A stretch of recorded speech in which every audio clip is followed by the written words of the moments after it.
bengong semua ente. Bismillah, alhamdulillah, wassalatu wassalamu ala rasulillah Sayyidina Muhammad ibn Abdullah wa ala alihi wa sahbihi wa man walah.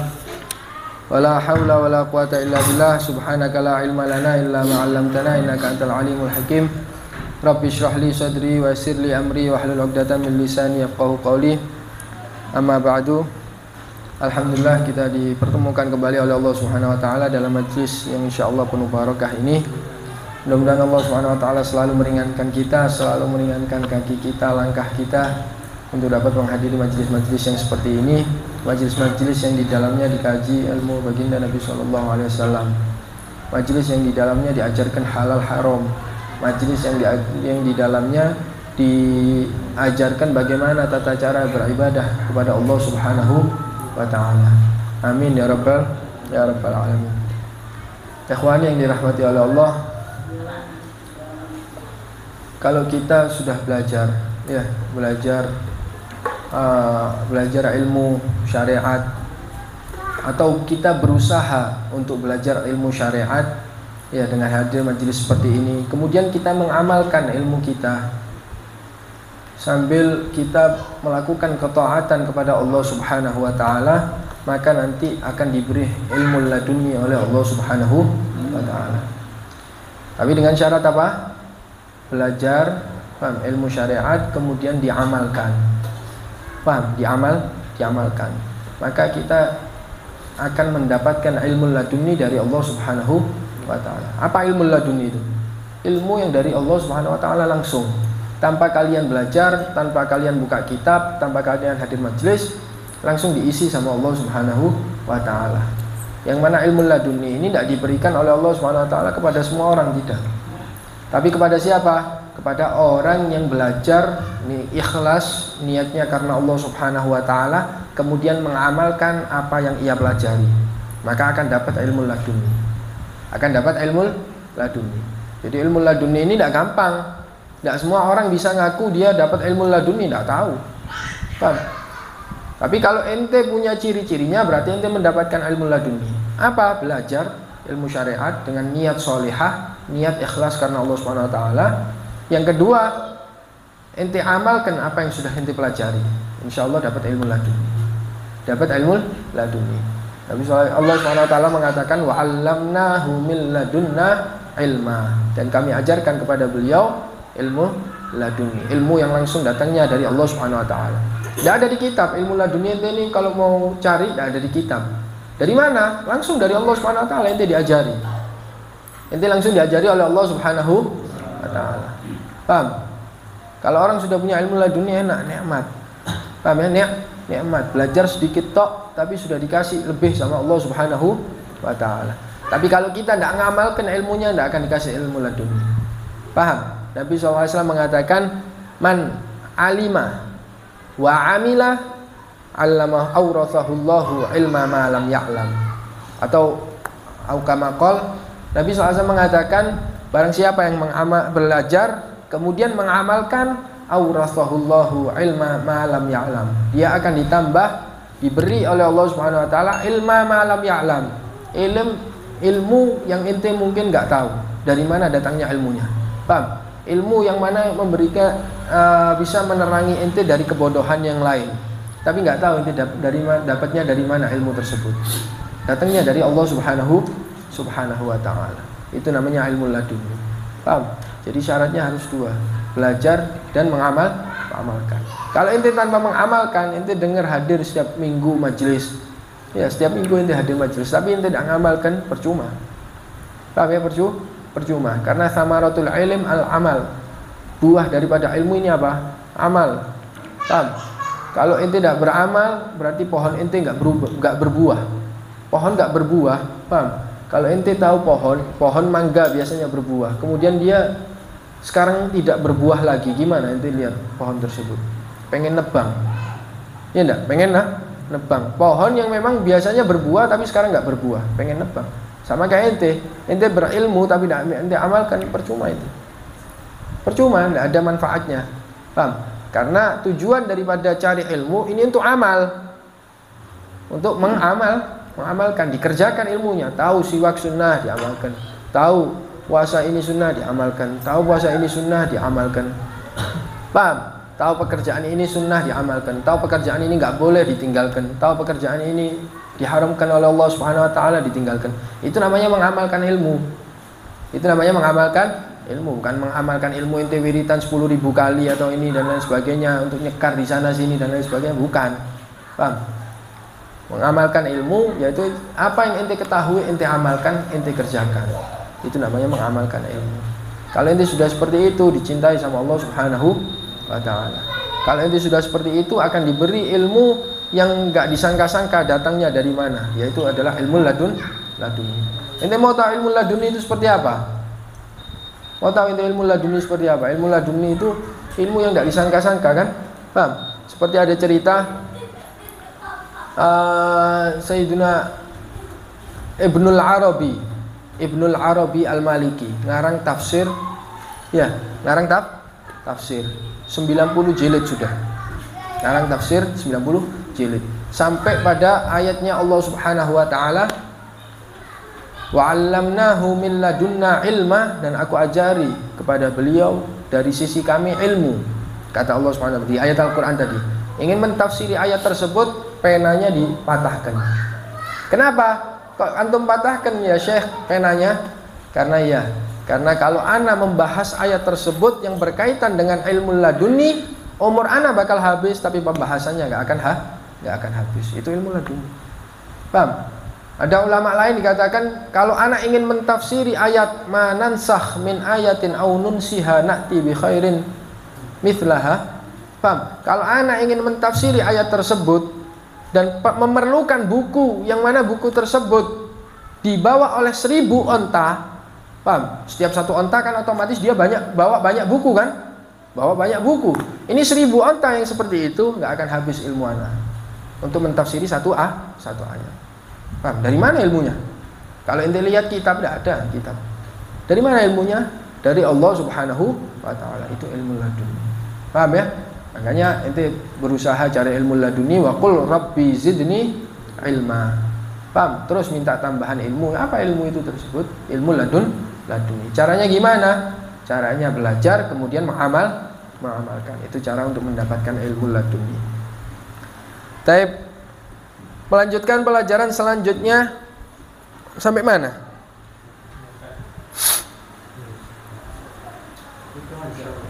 Haul ya, haul nisab ya. Nah itu tadi, setiap barang yang diwajibkan untuk dizakati itu memerlukan haul, yaitu perputaran satu tahun. Dan nisab ini apa? Kadar paling minim kita diwajibkan untuk mengeluarkan zakat. Paham ya? Jadi kita diwajibkan nisab, kemudian kita disuruh atau diwajibkan untuk berputar satu haul, satu tahun genap, dan di dalam kepemilikan kita itu ada nisabnya. Seperti, paham? Seperti ente punya 40 kambing dari mulai tanggal 1 Januari. Ente disyaratkan 1 Januari tahun depan kambing ente masih berjumlah 40. Kan nisab paling sedikitnya kambing berapa? 40. Nah itu tadi, harus ada haul selama 1 tahun full. Kalau tidak ada haul alias kepemilikan ente terhadap 40 kambing ini tadi tidak genap 1 tahun, maka tidak wajib zakat. Kalau lebih silahkan, kalau lebih ente diwajibkan sama Allah Ta'ala. Tapi kalau berkurang tidak. Misal sekarang 1 Januari 40, bulan Agustus jalan berapa bulan? 8 bulan, berkurang 10 ekor sampai 1 Januari tahun depan. Paham? Maka gimana hukumnya? Apakah ente diwajibkan zakat? Tidak diwajibkan zakat. Karena setiap barang yang diwajibkan zakat harus ada nisab, yaitu nisab kadar paling sedikitnya ente diwajibkan zakat. Paham? Atau ente dimulai zakat kadar paling sedikitnya, kemudian nisab tersebut harus berputar satu tahun. Kecuali apa? Kecuali barang dagangan. Tijarah. Ya, zakatnya barang dagang. Ente barang dagangan ini wajib zakat loh. Ente punya toko kelontong, jual rokok, jual beras, jual ini, jual minyak goreng, jual odol, semua wajib zakat. Jangan ente kira tidak wajib zakat. Kalau mencapai nisab wajib zakat. Paham ya? Nah, seperti yang Anda katakan tadi, nisab ini harus genap 1 tahun. Kecuali apa? Kecuali barang dagangan. Kalau barang dagangan tidak disyaratkan nisabnya muter 1 tahun, tidak. Tapi disyaratkan nisabnya harus ada di ketika hari H genap 1 tahun. Contoh, paham? Nisabnya kemarin berapa juta untuk perak? Ada yang masih ingat? 6 juta. Paham ya? 6 juta. Misal kita anggap aja 6 juta. Untuk perak 600 gram 6 juta. 6 juta. Beb, saya punya toko kelontong, modalnya kurang dari 6 juta. Pertama, tanggal 1 Januari kurang dari 6 juta. Berapa modalnya? 1 juta. 1 juta. Selama berjalan 1 tahun, pas jalan 1 tahun, ini naik turun kan? Otomatis naik turun. Semua bisnis itu naik turun. Naik turun. Kadang nanti omsetnya jadi 10 juta, turun lagi 5 juta. Naik lagi, turun lagi, silahkan. Paham? Tapi garis tengahnya berapa? 6 juta. Naik turun. Pokoknya disyaratkan ketika hari H pas sudah genap 1 tahun, baru dia disyaratkan harus ada nisab. Paham? Harus ada nisab. Kalau kambing tadi enggak. Kalau kambing tadi 40 kambing ini disyaratkan harus ada sepanjang tahun. Kalau ini enggak disyaratkan harus ada nisab sepanjang tahun. Silahkan kamu naik turun. Yang penting nanti di akhir tahun sudah mencapai nisab. Jadi kalau ente misal modal 1 juta awal, modal 1 juta naik turun, pas hari H 1 tahun genap, sekarang omset ente berapa? Oh, omset anak 20 juta, berarti wajib zakat. Loh Beb, kan modal anak kurang dari nisab, cuma 1 juta. Sedangkan nisabnya antum katakan tadi 6 juta. Gimana? Tetap wajib zakat. Kenapa? Karena ketika di zakat tijarah ini pengecualian. Di zakat tijarah tidak disyaratkan nisab sepanjang tahun. Yang penting syaratnya apa? Yang penting ada nisab ketika hari H genap 1 tahun. Paham? Jadi ente jual toko kelontong ini dicatat, Rek. Dicatat. Ente mulai tanggal berapa buka toko kelontong ini? Paham? Modalnya berapa? Paham? Modalnya berapa? Kemudian mulainya tanggal berapa? Sehingga nanti kalau sudah genap 1 tahun dari tanggal tersebut, ente cek. Paham? Sudah mencapai nisab apa belum? Kalau ente mencapai nisab, wajib zakat, dihitung semua. Ini berapa, semua. Hatta ada 1000 macam barangnya itu. Dicatat. Paham? Ini sekian. Oh, Beb, sudah lebih dari nisab. Wajib zakat. Wajib zakat. Kalau belum nisab, ya tidak wajib zakat. Paham ya? Tidak wajib zakat. Ini jadi perlu diperhatikan. Nah, sekarang qala al-musannif radhiyallahu ta'ala anhu wa nafa'ana bihi wa bi ulumihi fid dharain amin. Wa wajibun naqdaini wat tijarati rub'ul usyri. Sekarang ente wajib zakat kan? Ya. Ente sudah tahu nisab, sudah tahu haul. Paham? Kemudian sekarang Beb, ana ngeluarkannya berapa? Ya enggak? Contoh misal tadi hari H pas genap 1 tahun, omset ente di toko ente berapa? 10 juta anggap. Ana wajib mengeluarkan berapa? Apakah 10 juta ana keluarkan? Bangkrut ente. Paham? Apa berapa? Apa sejuta? Apa 2 juta? Apa 3 juta? Nah, wajibnya ente mengeluarkan zakatnya emas dan perak dan zakatnya perniagaan dagang berapa? Rub'ul usyri. Berapa rub'ul usyri? 1/4 dari 1/10. 1/4 dari 1/10. Ini kok ngembang gitu matanya, ada bunga-bunganya gitu. Nah, berapa 1/4 dari 1/10? 100. Ini bagi 10. Berapa? 10. 1/4-nya dari 10. 2,5. Berarti berapa? 2,5%. Itu yang wajib ente keluarkan. Jadi kalau pas hari H genap 1 tahun, omset di toko ana 10 juta, berarti ana wajib mengeluarkan berapa? Ini perbedaan pendapat ini berarti. Berapa? 250.000. Dari 10 juta dibagi 10 berapa? 1 juta. 1 juta bagi 4 250.000. Jadi akhir tahun pas genap 1 tahun ente wajib mengeluarkan berapa? 250.000 tok untuk zakat. Ngono lho sik pelit, kan heran. Ya enggak? Gitu aja masih pelit. Ente karaokean habis setengah hari berapa coba? Ayo ngaku-ngaku ente Vi. Paham? Ya enggak?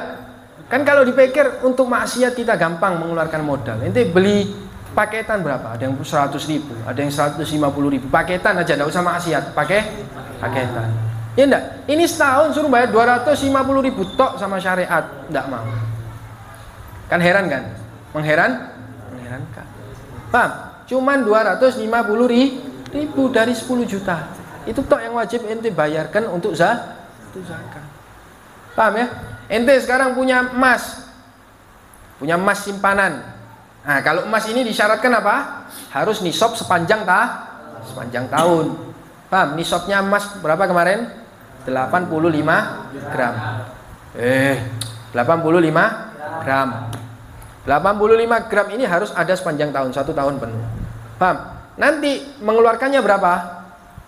Pas 1 tahun, genap 1 tahun, wajib mengeluarkan 2,5%. Kalau misal anak punya 100 gram perak, amin.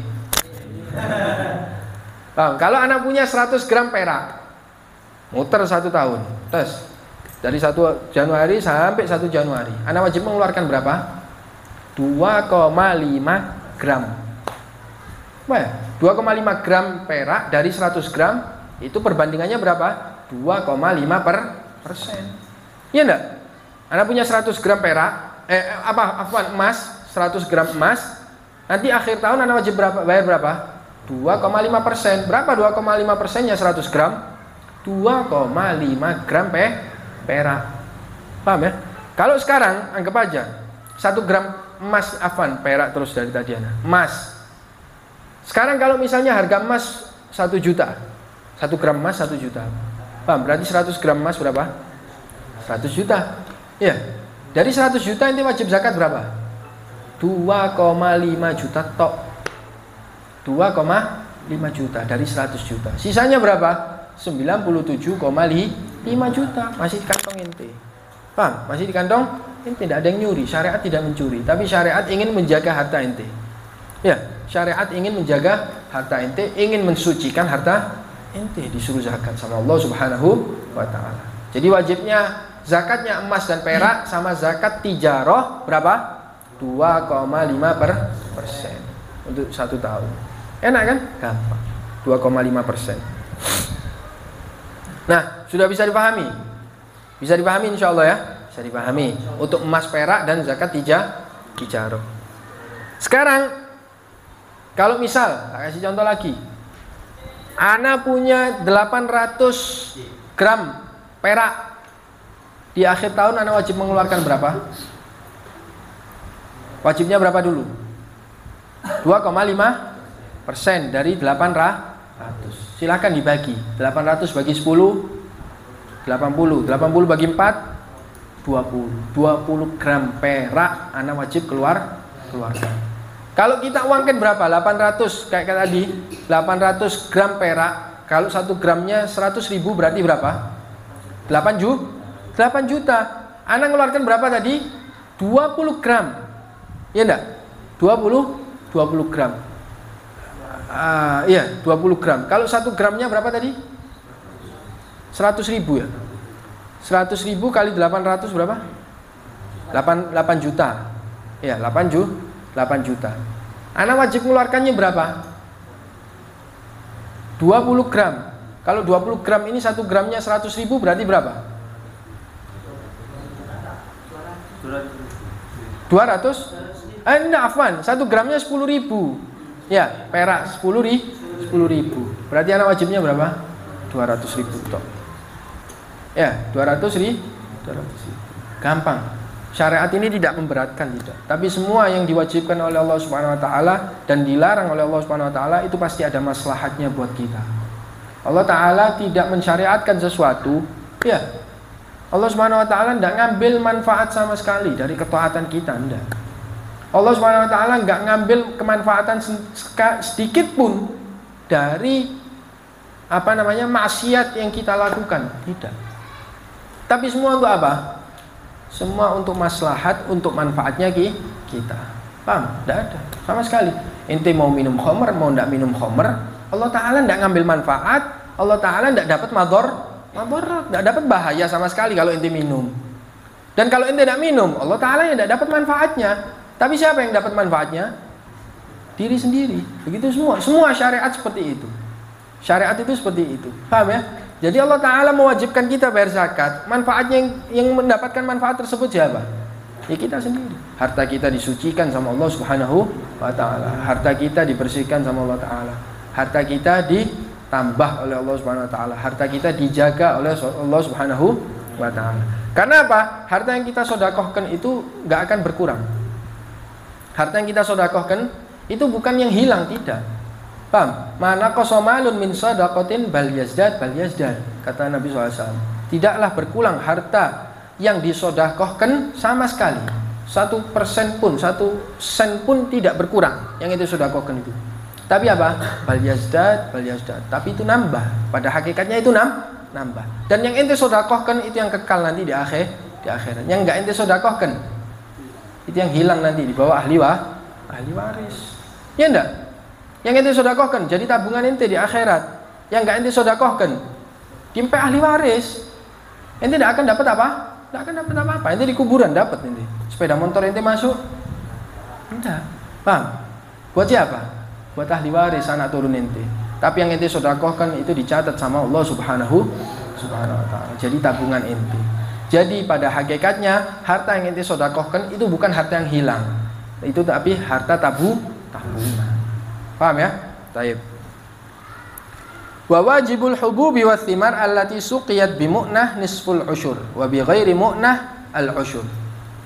Nah, ini sekarang kita mau membahas tentang al hubub wath thimar, biji-bijian dan buah-buahan.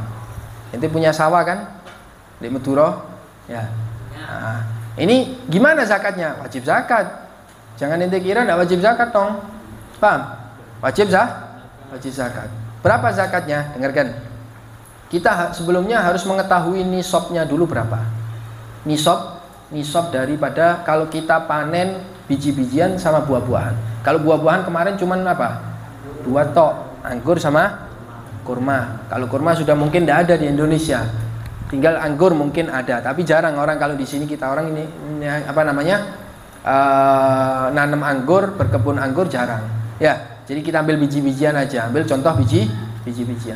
Sekarang nisabnya biji-bijian, kalau kita panen biji-bijian, kena berapa? Paling sedikitnya kita ini harus mengeluarkan zakat, dikatakan 612 kilo. 612 kilo itu nisabnya zakat biji-bijian. Jadi artinya kalau ente panen, Beb, anak panen berapa? 612 kilo, wajib zakat. Beb, anak panen 680 kilo, wajib zakat tak? Wajib zakat. Beb, anak panen 610 kilo, kurang dari nisab, berarti wajib zakat tidak? Tidak. Beb, anak panen 400, 300, 200 kilo, wajib enggak? Tidak wajib. Tidak wajib. Jadi berapa nisabnya? Kadar taraf atau kadar paling sedikitnya 612 kilo. Kita sudah tahu nisabnya. Dan ini disyaratkan haul tidak? Tidak. Paham? Tidak disyaratkan haul, enggak disyaratkan haul. Pokoknya selama panen. Inti setelah panen 612 kilo enggak atau lebih? Nah, kalau 612 kilo atau lebih wajib zakat. Kalau kurang dari itu tidak wajib zakat.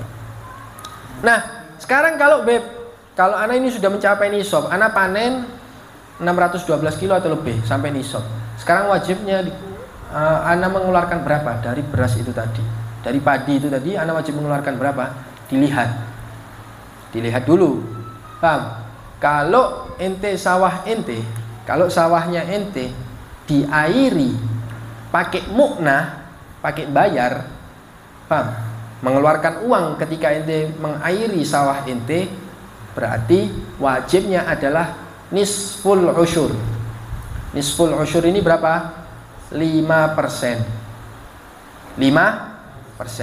Kalau kapan? Kalau ente mengairi sawahnya ente dengan biaya. Contoh dengan biaya, misal ente sewa mesin diesel untuk apa namanya ngelep sawahnya ente, mengairi loh, membanjiri sawahnya ente. Setiap kali mana setiap 2 minggu sekali anak nyewa diesel, mesin diesel, paham? Untuk ngambil air dari sungai yang untuk gunanya untuk mengairi apa? Sawahan. Setiap 2 minggu sekali anak bayar 200.000. Nah, berarti ente mengairi sawah ente dengan apa? Biaya. Paham? Mengairi sawah dengan biaya. Maka kalau ente misal panen 800 kilo, paham? Yang mana dari 800 kilo ini sawah ente selama dia satu siklus panen diairi dengan biaya, maka wajibnya berapa tadi? Berapa? 5%. Kalau anak panennya 800 kilo, 5%-nya 800 kilo berapa? 10%-nya 800 kilo berapa sekarang? 80. 80 bagi 2, 5%-nya berapa berarti? 40. 40 kilo dari 800 kilo. Iya, cuman bayar 40 kilo toh. Paham? Bisa dipahami? Jadi kalau satu siklus panen itu tadi diairi dengan biaya, maka wajibnya berapa? 5%. Nah, sekarang kalau pengairannya tanpa biaya, mengandalkan apa? Mengandalkan hujan tanpa biaya. Iya enggak? Atau mengandalkan irigasi dari sungai. Ente tinggal geduk tok, bikin got. Nanti apa namanya sawah ente sudah diairi oleh irigasi sungai misalnya. Tanpa biaya kan? Tanpa biaya. Mungkin ente capek, wajar, semua orang kerja capek, tapi tanpa biaya. Wajibnya berapa? 10% al-ushru. 10%. Berarti misal kalau 800 kilo anak panen, paham? Ketika panen, satu siklus panen itu tadi anak airi tanpa biaya. Saya airi sawah anak itu tadi tanpa biaya. Berarti bayarnya berapa? 80 kilo. Dari 800 wajibnya bayar berapa?